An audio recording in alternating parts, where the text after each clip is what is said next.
Hey, Slater Crusaders. America's the greatest country in the world. Thanks for being here. We are in the midst right now of the largest hostage crisis in American history. That's not an exaggeration. 1979, the Iran hostage crisis, 444 days. That was 52 people.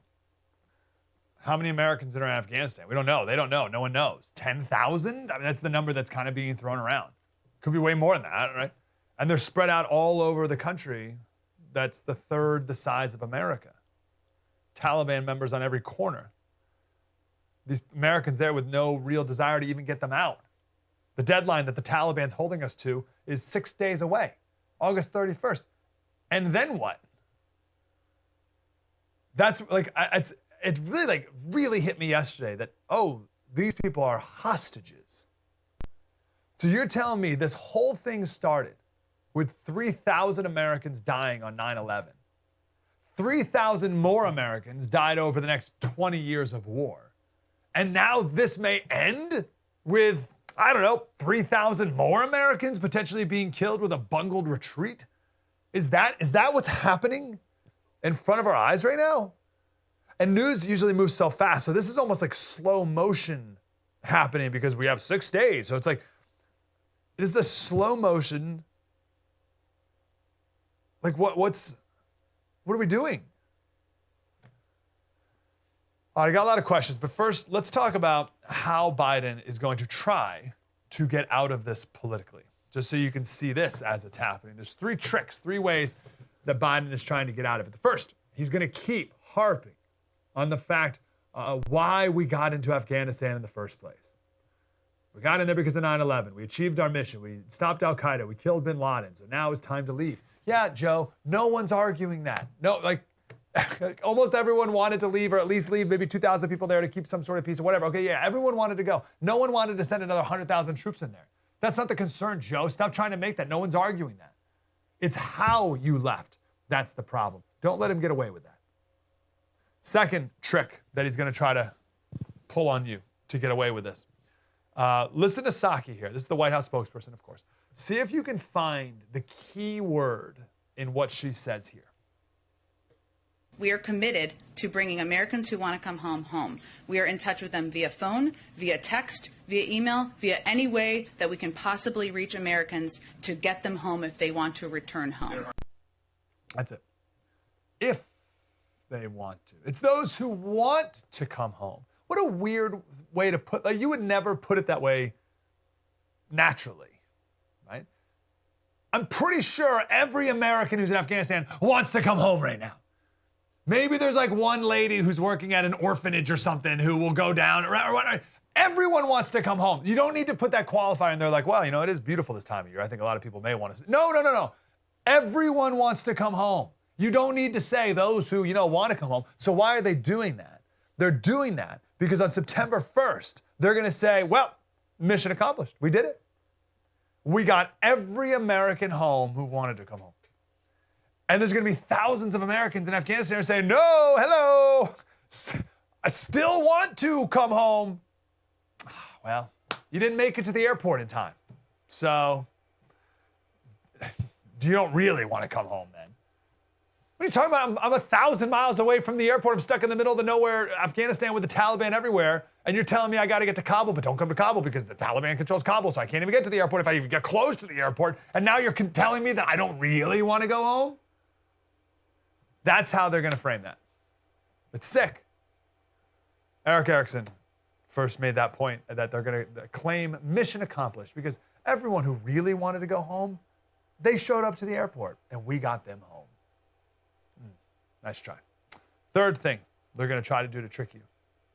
They're going to say over and over again that this was the greatest evacuation in history.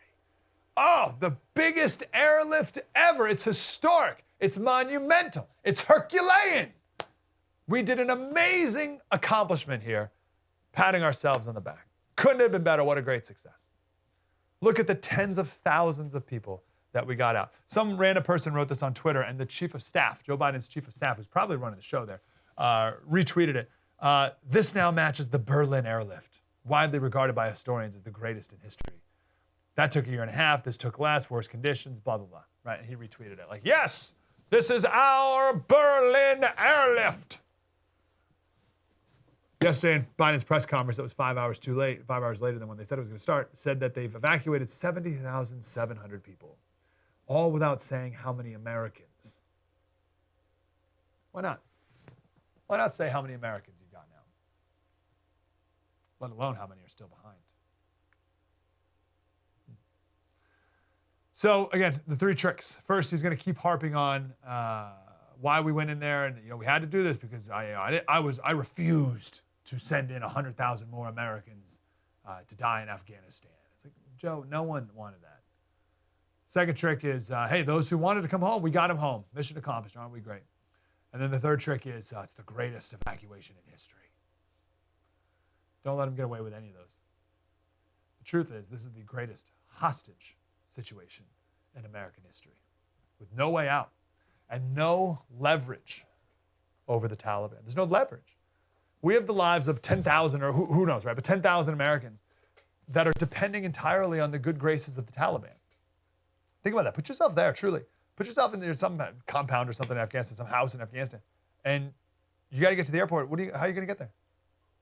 Your life is entirely dependent on the good graces and mercy of the Taliban. How about that for a bookend? We're attacked by Al-Qaeda. 20 years later, the lives of 10,000 Americans are decided based on whether or not the Taliban wants to kill them or not. So that's one thing that's up in the air. What's the Taliban going to do? The second thing that's up in the air is how our media is going to frame this. All right, so we are controlled right now by the Taliban and the media. What's the media going to do? What's the media going to do? Are they going to cover for old Joe? Parrot his talking points, hide the truth, hide the pictures and the videos that are coming out of Afghanistan and just move on? Or is the media going to play interviews from Americans who are still stranded in Afghanistan saying, I want out? Are they going to ask Biden tough questions? Are they going to say, Biden, this doesn't make any sense. You said people are not stranded. Here's people who are stranded. How do you answer this? Are they going to keep asking tough questions? Or will big tech not allow you to post stories of Americans stranded? Are you with me? Is big tech going to come in and block misleading information about the number of Americans, or where the Americans are, how many Americans, or what's really happening with the Americans? Are they going to block any misleading information? Is big tech, the media, and the Democrats going to collude against the American people on this story? Or are they going to say, no, this is too much. We need to know the truth on this. I don't know. I don't know if they're going to roll over and take the White House narrative, or if they're going to hold Joe accountable. They have the last couple days. The media has been uncharacteristically tough on Joe Biden. I don't know if they'll stay that way. And this, like I said, we're dependent on the lives of the Americans are dependent on the Taliban. And then how Americans understand this story is dependent on the media. I don't really trust either of them. Keep in mind as well, the Americans are all over Afghanistan. It's not just Kabul. They're in Kandahar. They're all over the place. And the Taliban says they have until August 31st to get out. And they're not exactly clearing a path for Americans to get to the airport. Even Adam Schiff says we can't get everyone out by August 31st. So again, what's going to happen on August 31st or September 1st? We have no leverage over the Taliban. We have no leverage. Listen, we said this like the first day, Donald Trump would never have let this happen. Would never let it get to this point. But even if somehow it did get to this point, the first thing Trump would do would be try to get leverage over the Taliban. The very first thing he would do, because he always tries to get leverage over everyone. That's his business mindset. Biden doesn't have that. There's no Taliban. There's no leverage. We have no leverage over the Taliban. We possibly can't drop any bombs. Remember, we talked to a major the other day who said, right now, we don't even have the capability to drop a bomb where it needs to go because we don't have enough guys on the ground to tell the planes where to drop the bombs. I don't know how true that is and how that's changing.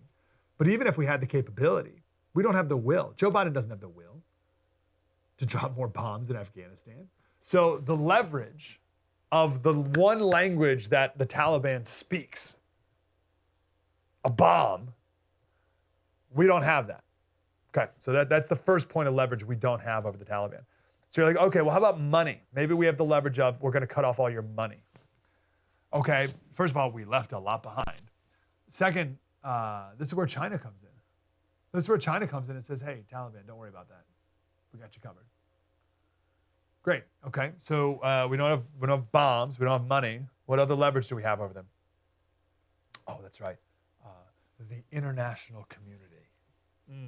You better not kill all the Americans. You better not kill 10,000 Americans, Taliban, or else you won't be invited to UN meetings. You kidding me? The Taliban's going to be on the Women's and Human Rights Committee with all these other terrorist countries in a year or so anyway. We're going to go to the tribal leaders who for thousands of years have lived in these remote mountainous tribes who couldn't care less about the international community. We're going to go to them and threaten them. Oh, you're not going to be welcomed by the international community. Like, screw you. Who cares?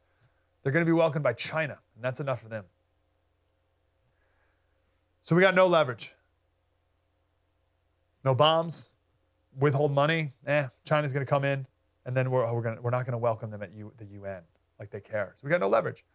So it's going to be very revealing what the Taliban does next.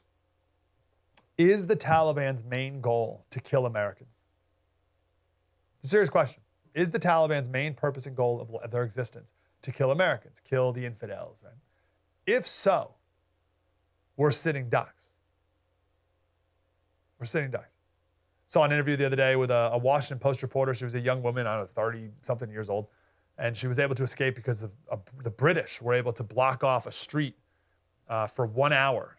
They were able to secure one street for 1 hour to get a bunch of British people who were stuck, and they happened to be there as well, and they were able to hitch a ride to get out. Americans didn't do that. That was the British military who did that. But I say that because that young woman has no chance to fight back against the Taliban, right? She's a sitting duck. And if the Brits didn't do what they did and she didn't happen to be nearby, she'd be at the Taliban's mercy. So is that their goal? Is the Taliban's main goal to kill Americans? If so, they're dead.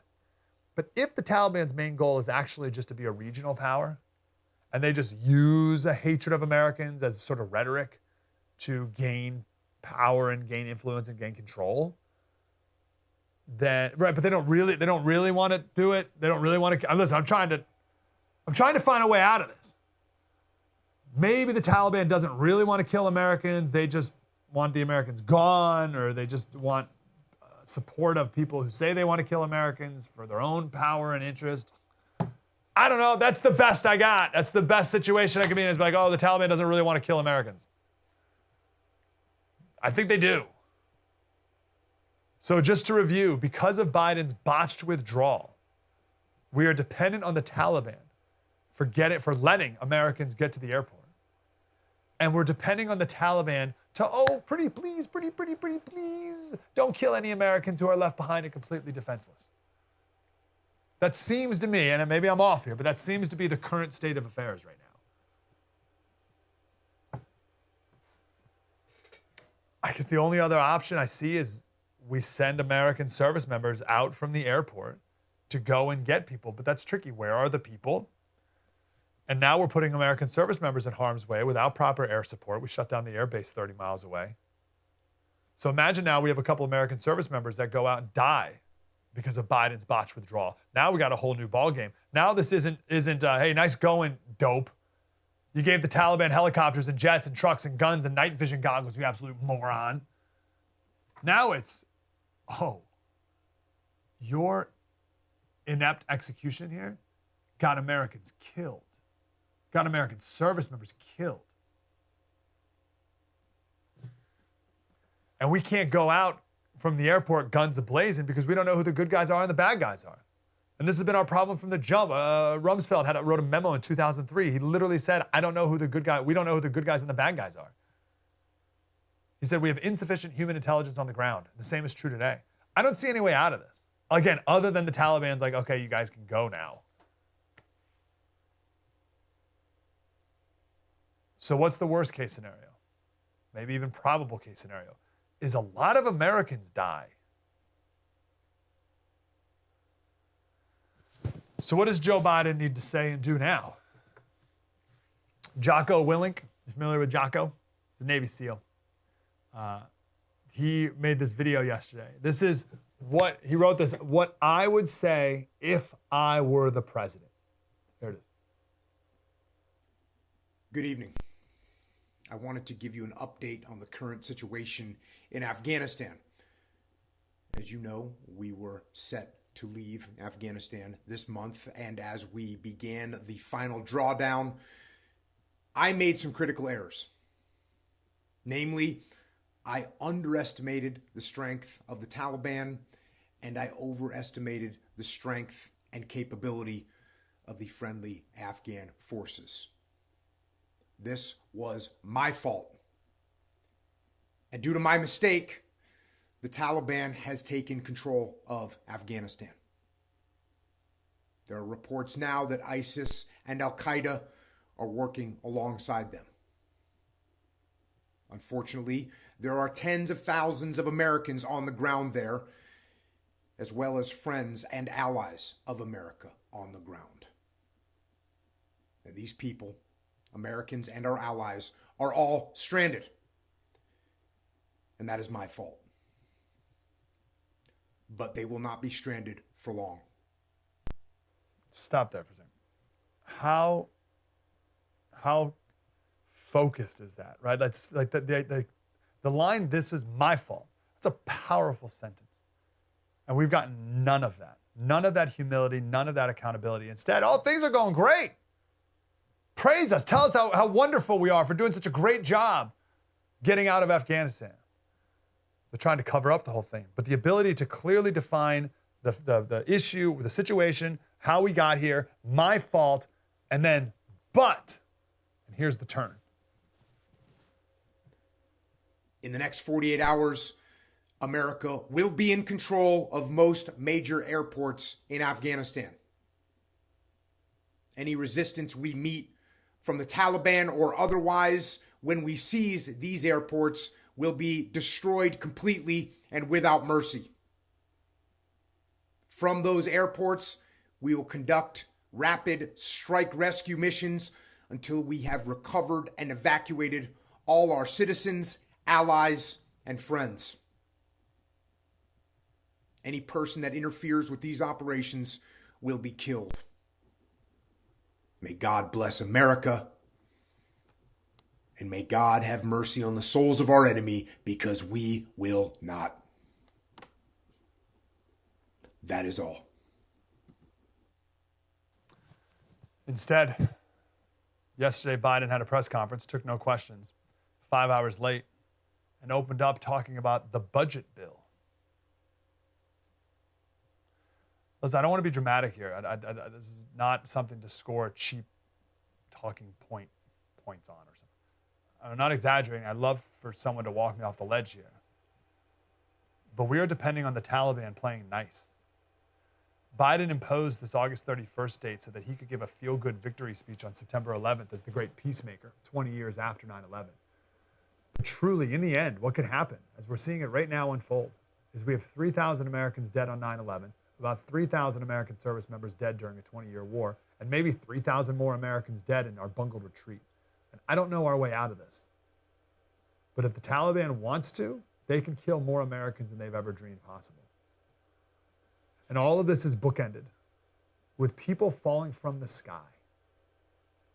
It started with people jumping out of the World Trade Center, picture that you'll never get out of your brain ever.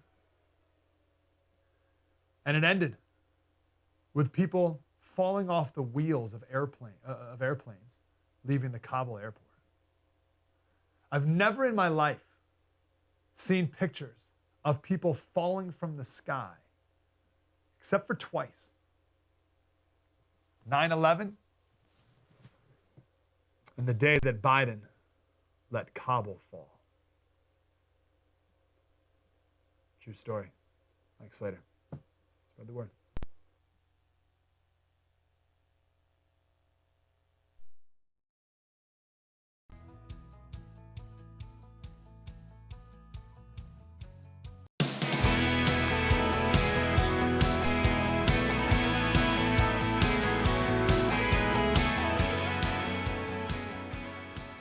Hey, Slater Crusaders, we are so far past the even hope of any Democrat in power ever making a rational decision about COVID ever again. That ship has long sailed. This is the governor of Oregon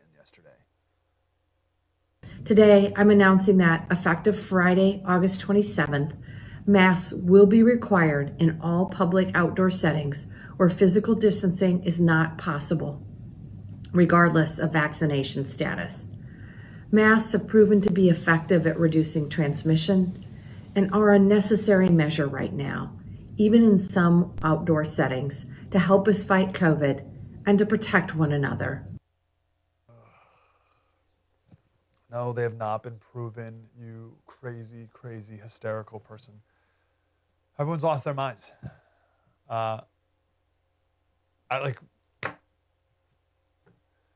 This is a woman in Ohio. She is speaking in front of the House Health Committee for a bill that would ban mask mandates. So she's on our side. She wants to, whatever. She's against masks. And she starts off talking about her ancestors were slaves, and here's where she goes from there. In slavery, blacks were masked for several reasons: to dehumanize, to shame, to silence, to isolate, to punish, to emphasize otherness, and to incite fear. Blacks also had to show their papers to prove that they had freedom of movement off and on the plantations owned by their masters. How are the COVID masks, social distancing, tracking and tracing, and vaccine passports of today any different than the tools used by the oppressors of yesteryear? They aren't. She's a doctor too. Dehumanize, shame, isolate, punish, incite fear. That's what masks do. Masks dehumanize. Kids hide behind them. The psychological damage is so obvious. It's one of the most disgusting things I've ever witnessed in my entire life. It is the most disgusting thing I've ever witnessed in my entire life. It's a complete mass psychosis. On Friday's special, we're going to do a back to school special. We're going to focus on masks because it's absolutely out of control. And these mass delusions and mass psychoses, they don't end well.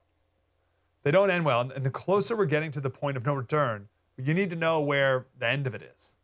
There's a famous book. It's called Extraordinary Popular Delusions and the Madness of Crowds. It was written in 1841. And it has this line in it. We find that whole communities suddenly fix their minds upon one object and go mad in its pursuit. That millions of people become simultaneously impressed with one delusion and run after it until their attention is caught by some new folly more captivating than the first. Anyway, it goes on. He says, at the end of it, neither of them recovering its senses until it has shed rivers of blood and sowed a harvest of groans and tears to be reaped by its posterity. Police in Australia now are locking down entire apartment buildings. No one in the apartment can live. This is what China did. They're making China look lax in Australia. We showed this article yesterday making the rounds that COVID-22 could be more deadly than even the Delta variant, expert claims. And if you read this ridiculous article, which most people don't, it's one guy talking about a hypothetical variant that doesn't even exist yet. What is that if not fear-mongering? The head of the CDC said that we can begin talking about, not that we can definitely, but we can begin to talk about taking masks off kids after all kids are vaccinated. What are you talking about? Fauci can't stop himself, this guy. Here's what he said the other day. I think we can get a degree of overall blanket protection of the community that as we get into the early part of 2022, getting through the winter, which could be complicated by influenza, by respiratory syncytial virus, that as we get into the spring, we could start getting back to a degree of normality. What? 15 years to stop the spread? What are we talking about here? Spring of 2022.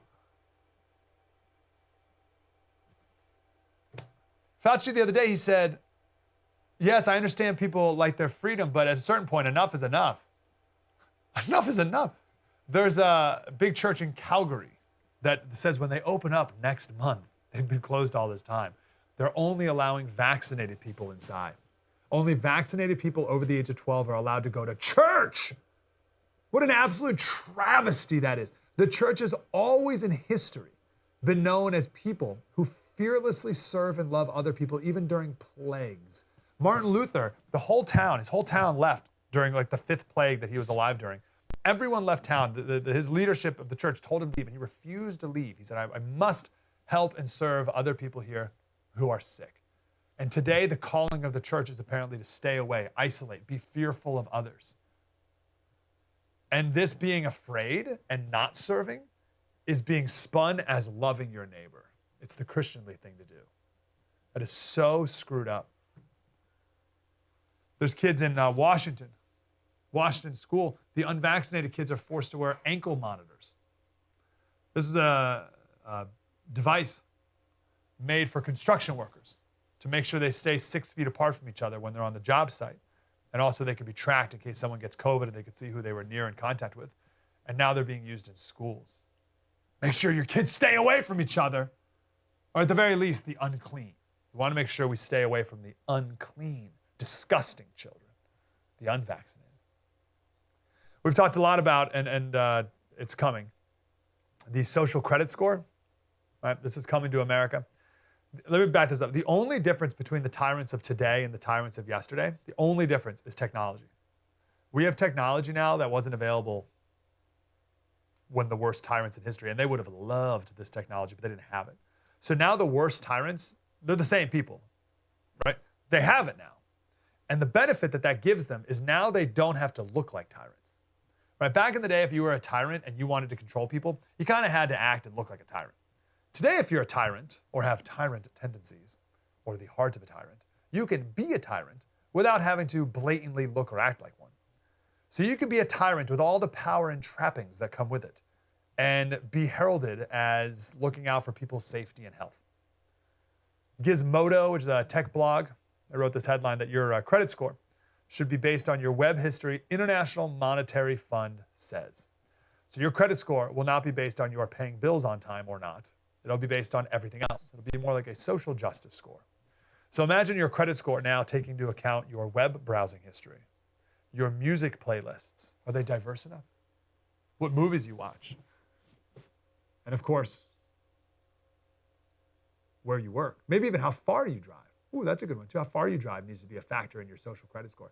Because if you drive far to your work, then you're hurting the environment. So your score goes down. It's whatever the government wants you to do or doesn't want you to do. Gain points, lose points, depending. That's how they control you. Just like they're doing with the vaccine mandates. We're not forcing you to get the vaccine.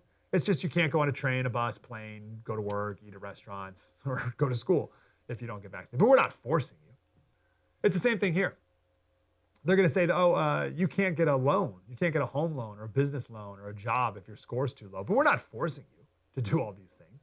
Just play by the rules. That's all you got to do. And of course, are you vaccinated is going to be a factor in that social credit score as well. And do you have your boosters? Got to have your boosters. Every 6 months, got to get your boosters. Masks and boosters forever to slow the spread. When have we hit the point of no return? When do you think we've hit it? There's an argument made that we hit it at day 15, once those 2 weeks were up. Let's not test it any longer. We're going to go back to Afghanistan next. True story. Mike Slater. Spread the word.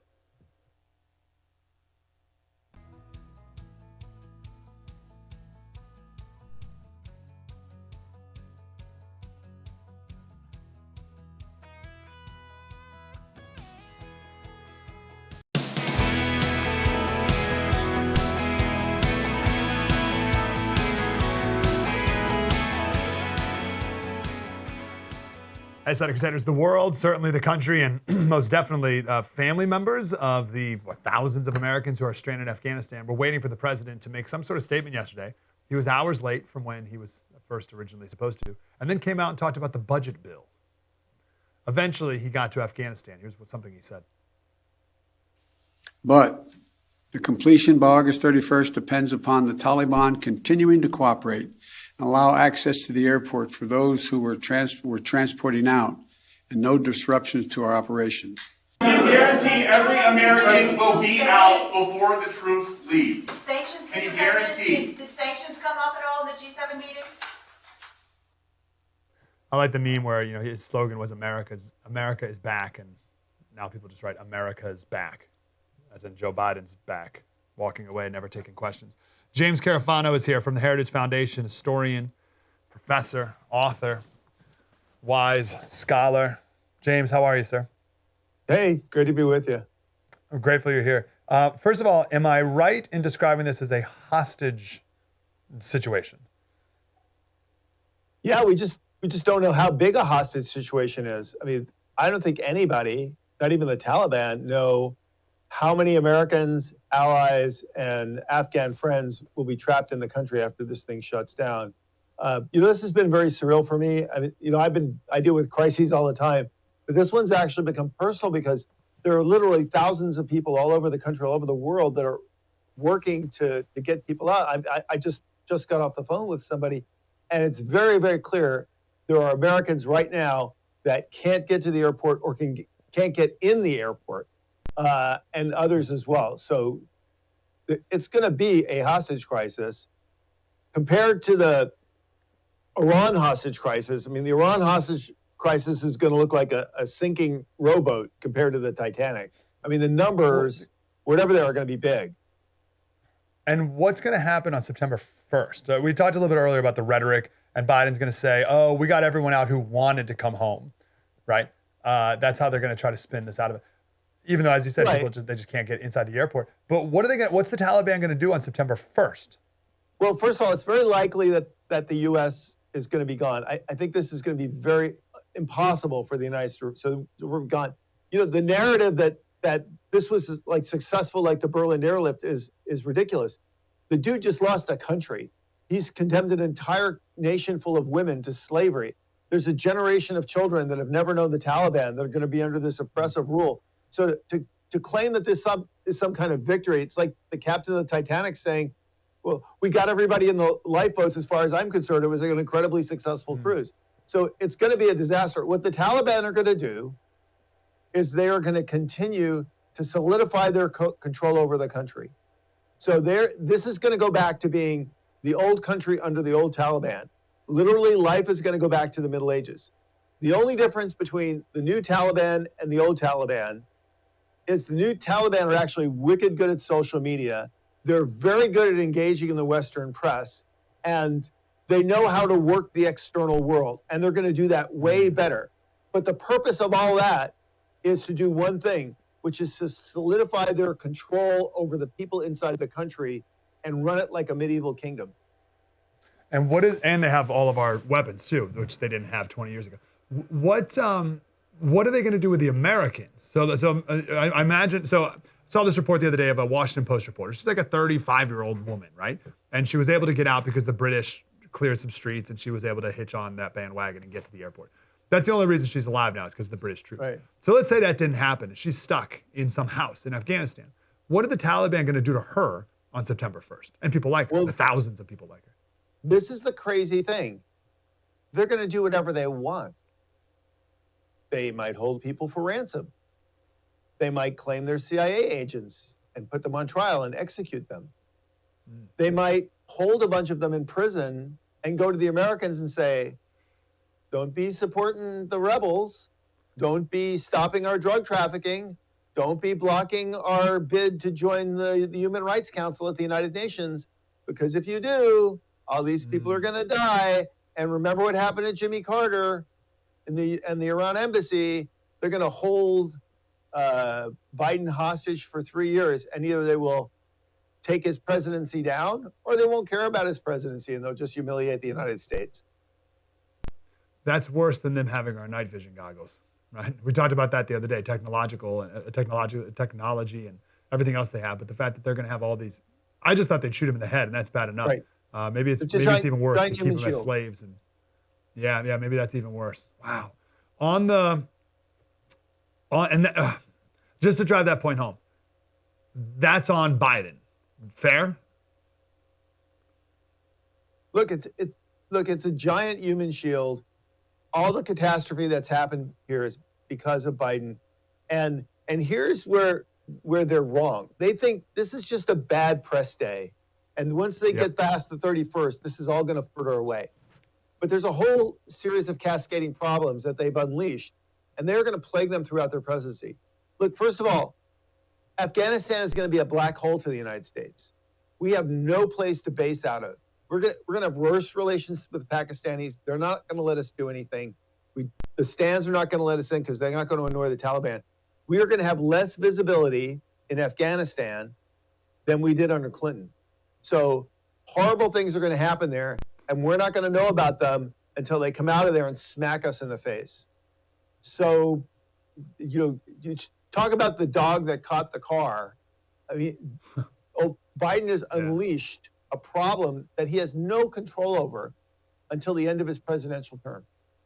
Does he know it, or is he that delusional? And or does he know, or does he care? I think he does care, and that's the great tragedy here. Is I think this started with Biden frightened himself out of Afghanistan. He convinced himself that this was all going to collapse, and his brilliant plan for this was: we're going to have no plan. We're going to run away in the middle of the night because we are gifting the country to the Taliban. The Taliban are going to let us make a graceful exit. And then after we're gone, it's all going to collapse. And we'll say, not our problem, didn't happen on our watch, not our fault. And they just live with it like they live with Iran, like they live with Libya, like they live with, that was the plan. But that's not what happened. One, the Taliban humiliated them going out the door. And two is their calculation was Americans wouldn't care about this. But Americans don't like to be lied to. They don't like to be humiliated. And they don't want to have to worry about the next 9/11. And now they have to worry about all those things. So out of fear of embarrassing his administration, he created a situation that humiliated his administration. It'll be interesting how the media covers this. Last question for you, James. We've got about a minute. On the technology. And I don't mean to be dramatic when I ask this question, but I ask you as a military historian. Sure. Has there ever in the history of the world, and I'm just genuinely curious, has a retreating army ever left behind so much weaponry for the victorious army, in this case, the Taliban? And even relatively, like obviously no, like 1,000 years ago, the Romans didn't leave behind Black Hawk helicopters, but even like trebuchets or whatever the relative would be, has there ever been something like this where the winning army gets so much? Oh yeah, sure. I mean, we did this in Vietnam, but here's the point: is it's more than just the hardware. On the 20th anniversary of 9/11, the Taliban will have more territory, more money, a much bigger military, and way more friends in the world than they had on the original 9/11. And this will all be specifically because of a decision made by the President of the United States 5 weeks ago. He has literally turned the world on its head. It would be like if on D-Day, Eisenhower called back the D-Day invasion and just gave all of Europe to Germany. James Carafano from the Heritage Foundation. James, good to talk to you, sir. Thank you, my friend. Thank you. I hope we get all those Americans that you know and you're connected to out safely, as quickly as possible. True story. Mike Slater. Spread the word.